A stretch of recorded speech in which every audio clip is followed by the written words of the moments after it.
Novel modus operandi of smuggling, in which 674 gram of gold has been seized from passenger, Bhatkal-based passenger. He was coming from Dubai. And the flight is from Dubai, Bombay, Goa.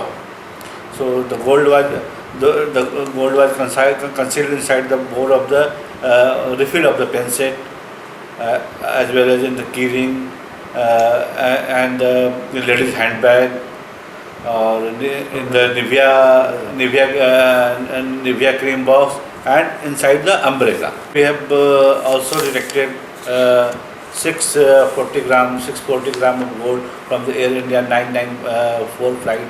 That flight comes from Dubai, that is Dubai to Goa and Bangalore flight.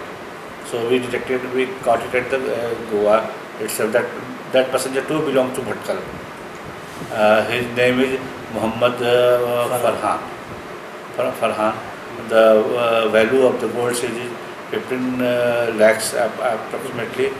And this was the important, the novel point is that the gold was concealed in the suitcase. It was inside the wheel of the suitcase, side rim of the suitcase, and it was also concealed in the handle. And the gold was coated with the silver to circumvent the detection of our